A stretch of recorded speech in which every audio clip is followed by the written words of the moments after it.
Olá, alunos! Voltamos aqui com a nossa aulinha 4.1, né? A gente vai fazer agora a revisão da nossa aula 4.1, onde nós falamos sobre democracia e cidadania. Lembram? Então, agora a gente vai fazer uma revisãozinha rápida e daqui a pouco vocês vão fazer o exercício para a gente voltar para a correção, né? Vamos aqui então para a tela para a gente ver quais foram esses assuntos da nossa aulinha de hoje. Bom, a nossa aula versou sobre a democracia e a cidadania, né? E a gente falava sobre os tipos de democracia. Quando a gente fala de democracia, o bom é a gente entender que é um termo que foi sendo construído ao longo do tempo, né? É um termo histórico e um termo que é importante vocês entenderem que nem sempre foi assim. As ideias democráticas, elas foram sendo construídas, assim como até hoje a gente ainda tem coisas para resolver da democracia, não é mesmo? Então, assim, na democracia direta, que foi o primeiro boom, né? O primeiro momento de exercício da democracia era exatamente a democracia direta, onde todas as pessoas, com exceção de algumas lá que estavam da Grécia Antiga, todas essas pessoas consideradas cidadãs poderiam participar, né, da criação e manutenção da vida em coletividade, da vida em sociedade, ou também da vida comum, como diz aí no texto, né? O conceito de cidadão e cidadã, né, não tinha ainda a palavra cidadão, porque as mulheres não poderiam participar naquele momento. Ele estava associado ao quê? À participação política, né? E aí, nessa democracia direta, essas pessoas poderiam agir diretamente nos interesses do Estado, decidir o que poderia e o que não poderia fazer, agir naquele momento. Na prática, então, o exercício da democracia direta, ela consiste na discussão sem intermediários na questão do interesse comum. O que quer dizer isso, gente? É que essa ideia da democracia é uma democracia sem representação política. A gente ainda não tinha essa ideia de representantes, né? Isso ainda estava em construção, tá certo? Bom, aqui a gente também, com o tempo, foi evoluindo nessa ideia da democracia. E aí a gente vem, então, para uma sociedade moderna, onde a democracia passa a mudar a sua configuração e passa a ser a democracia representativa. Ou seja, aí a gente já tem representantes políticos que vão estar agindo sobre os interesses da população, né? Então, a gente tem esse momento aí de mudança. E aí até mesmo a ideia de cidadãos já inclui mulheres, inclui negros, pessoas pobres. Essa ideia de cidadão ela foi mudando, né?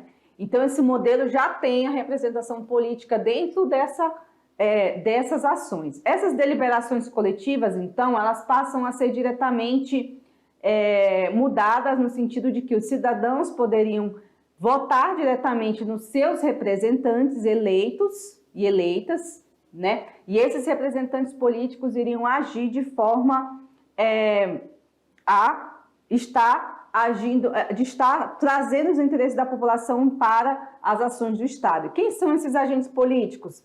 Prefeitos, presidente, governadores, deputados, senadores e vereadores, né? E aí a participação dos cidadãos é indireta e periódica. Quer dizer periódica? Quer dizer que de 4 em 4 anos a gente vai lá e vota nas pessoas que a gente quer que nos represente.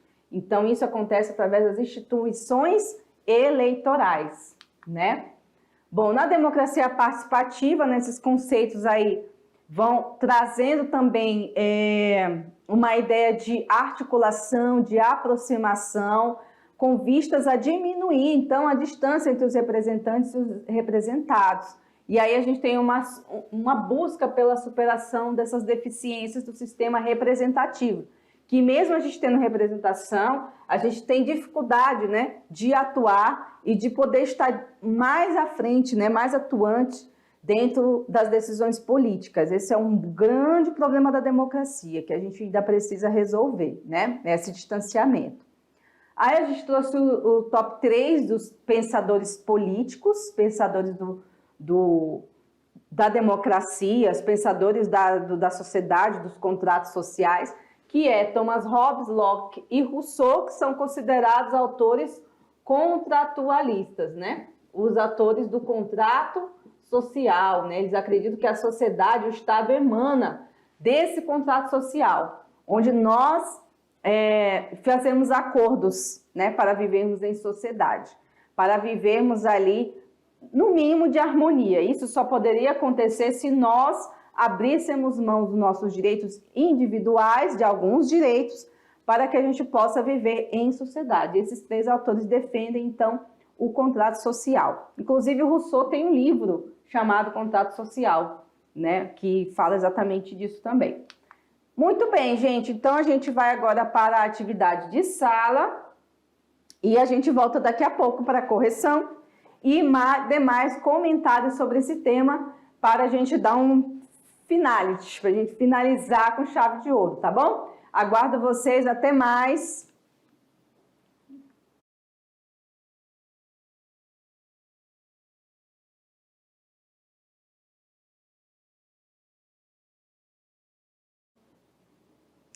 Muito bem, galerinha, voltamos. Você piscou o olhinho aí, a gente já voltou para a correção da atividade. E aí, pessoal, terceiro ano, vamos dar um gás aí nesse final, né? Nesse último ano aí, estudar, se dedicar. A gente já está chegando no final da primeira unidade, daqui a algumas aulas, né? A gente está indo para 4, 5, até a 8 a gente já está finalizando a primeira unidade. E já vocês já estarão fazendo as provas, as avaliações. Nas próximas aulas eu vou dar uma focada também nesse nosso tempinho aqui de correção, que é um tempo que a gente consegue falar um pouquinho de outras coisas, falar um pouquinho sobre a nossa atividade extraclasse, né? Que nós vamos estar aí daqui a uns dias fazendo, e eu quero ver os resultados, né? O resultado daquilo que vocês vão construir aí dentro do mapa, né? O trabalho vai ser vocês constituírem um mapa, mas nas outras aulas eu vou explicar melhor isso para vocês, tá bom? E aproveitar também esse tempo antes da gente corrigir para mandar um abraço para todos os professores presenciais, todas as professoras que estão aí nos auxiliando aí junto com vocês presencialmente para dar esse trabalho de parceria, né, que a gente faz, que se vocês não estivessem aí, com certeza o nosso trabalho aqui não iria acontecer, né? Então, um abraço para todos vocês, nosso carinho, e aí a gente está recebendo visitas aqui na mediação, de vez em quando aparece uma turma aí que vem nos visitar, visita aqui os nossos estúdios, tira foto, enfim. A gente está aberto também para essas visitações, tá bom? Muito bem, então pronto, passados os recados, vamos então para a correção do conteúdo da atividade, para que a gente possa então seguir a nossa disciplina. Vamos para a primeira pergunta? Muito bem, gente. Então, a questão de número 1, ela é do Enem, né? Fala sobre o despotismo, né? Aqui a gente tem uma tirinha da Mafalda, que eu amo, amo, amo, amo, Mafalda. E aí fala sobre o despotismo, né? Vacinar contra o despotismo. O que seria, então, o despotismo, né? É essa ação, né? Que dentro de um ambiente democrático que desvirtua, né, a própria democracia. E a gente vai ver aqui, uma suposta vacina contra o despotismo em um contexto democrático tem o objetivo de impedir a contratação de familiares para o serviço público, né, reduzir a ação das instituições constitucionais, combater a distribuição equilibrada de poder, evitar a escolha de governantes autoritários e restringir a atuação do parlamento. Então, o que seria a ação do despotismo, né? O que iria trazer de benefícios quando a gente combate o despotismo? Geralmente, o governo despótico, né? O seu governante é chamado de déspota, né? Uma pessoa déspota. O que é uma pessoa déspota? Vamos saber agora. Bom, a resposta correta é essa, né? Você combater o despotismo é evitar a escolha de governantes autoritários, né? Tá aqui a resposta do que é ser déspota. Déspota é uma pessoa autoritária, é uma pessoa que não admite como ser contrariado, é uma pessoa que não sabe lidar com os contrários, que não é nada democrático, tá? Quando a gente fala do despotismo, é exatamente isso. E vocês aí conhecem algum déspota onde vocês convivem, onde vocês vivem? porque todo lugar tem sempre uma ou mais pessoas com essas características, né? Uma pessoa déspota, que não respeita a vontade dos outros, só a dele que vale, ou a dela. Então, dentro de uma democracia, não deve ter espaço para esse tipo de comportamento ou até mesmo de governo despóticos, né? Como a gente pode dizer. Então, gente, está aí. Letra D é a resposta correta, certo? Vamos para a questão 2, então? Vamos lá. Democracia. O governo na qual o povo toma as decisões importantes a respeito das políticas, não de forma ocasional ou circunstancial, mas segundo os princípios permanentes de legalidade. O conceito de democracia apresentado acima se relaciona diretamente com a prática de: letra A unidade sindical; letra B, socialização da riqueza; letra C, estabilidade constitucional; letra D, autodeterminação das minorias; ou letra E, política abrangente. E aí, pessoal? A característica dessa democracia é que há um respeito às políticas públicas, né? Não só de uma forma ocasional, ou quer dizer, não só de vez em quando, mas segundo os princípios da legalidade, sobre os princípios da lei vigente. Então, o que quer dizer isso exatamente?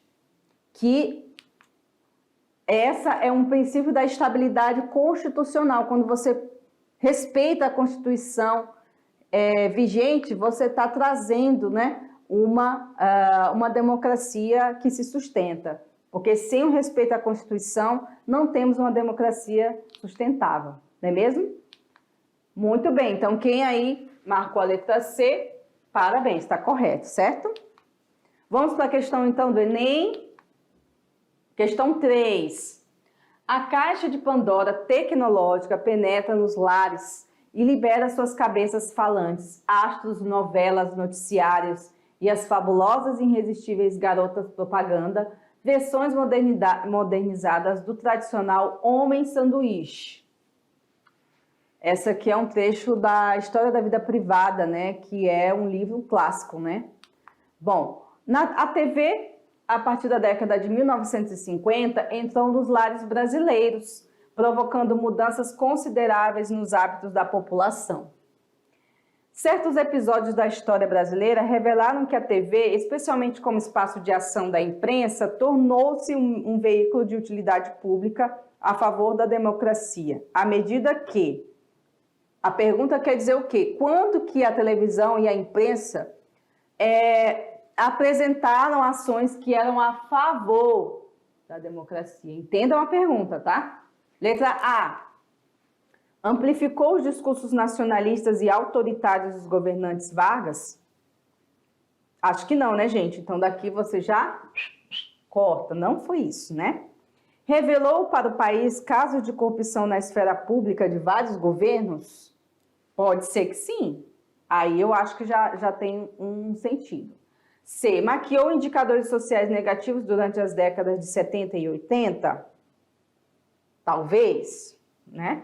Apoiou o governo Castelo Branco nas iniciativas do fechamento do parlamento. Aqui o Castelo Branco foi na ditadura militar, tá? E aí, colaborou com a construção de obras faraônicas durante os governos militares. Vamos ver então a resposta correta dessa pergunta. Revelou para o país os casos de corrupção na esfera pública de vários governos. E isso é verdade, né? Com a televisão, com os jornais, né, os noticiários, eles foram trazendo para a nossa realidade casos que estavam escondidos, né? Casos de corrupção em vários governos, sejam de direita, sejam de esquerda. Querendo ou não, a televisão ela traz um pouco essa ideia, né, de trazer à luz coisas que estão ocultas. Claro que existem críticas, né, à imprensa brasileira, existem críticas à imprensa que acaba beneficiando determinados governos, né? Determinados agentes públicos, políticos, porque aí acaba defendendo, mas no geral eles trouxeram grandes benefícios nesse sentido, né? Como a gente saberia de certos casos de corrupção se não fosse a imprensa, se não fosse o jornalismo, né? O jornalismo sério, ele é muito útil para a população, gente. A gente não pode achar que tudo que aparece aí do jornalismo é ruim, pelo contrário, muita coisa dá para aproveitar, muita coisa é boa. Então, o que a gente tem que ver é que há um sentido positivo, né, no jornalismo. O jornalismo traz, sim, grandes benefícios quando ele é feito de forma séria, quando ele é feito de forma imparcial, né? Não existe uma pessoa mais imparcial possível, mas pelo menos a busca pela imparcialidade. Então, isso realmente a televisão trouxe esse lado, tá certo? Muito bem, então vamos para a última pergunta.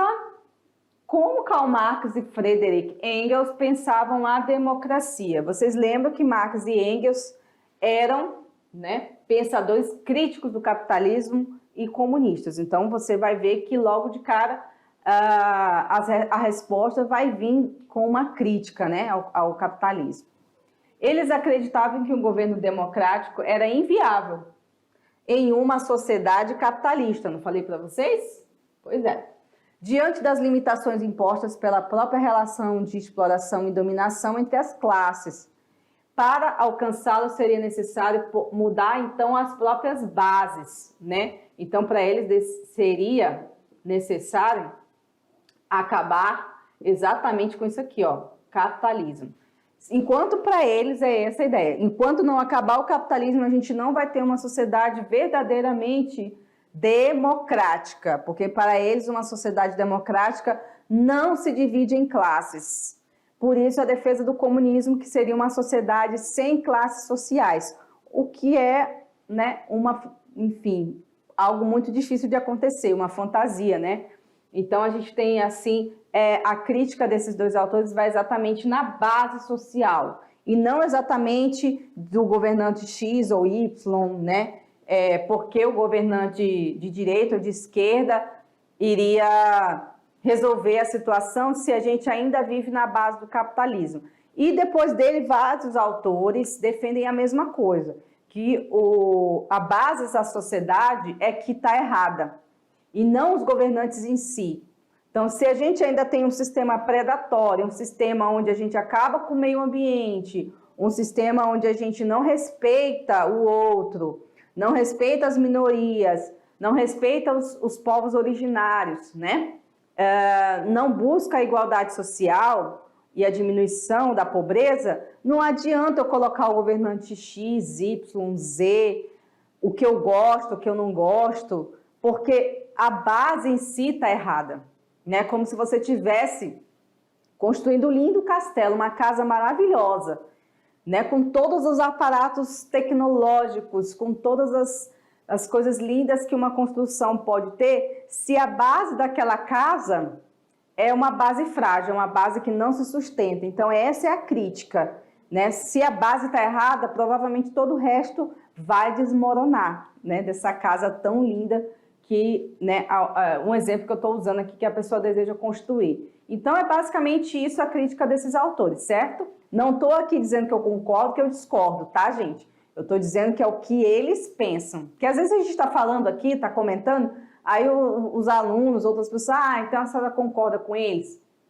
Eu não estou aqui para discordar ou concordar, estou para mostrar as teorias. Aí vocês aí, com as teorias em mãos, aí vocês vão dizer o que vocês acham certo e o que vocês não acham, tá certo? Bom, nossa aula termina por aqui, gente. Espero que vocês tenham gostado, aprendido um pouco mais sobre esse tema. E a gente se encontra na aula 5, onde nós vamos trabalhar outros temas também da parte política e da sociedade, tá bom? Um abraço para vocês, bons estudos e até mais!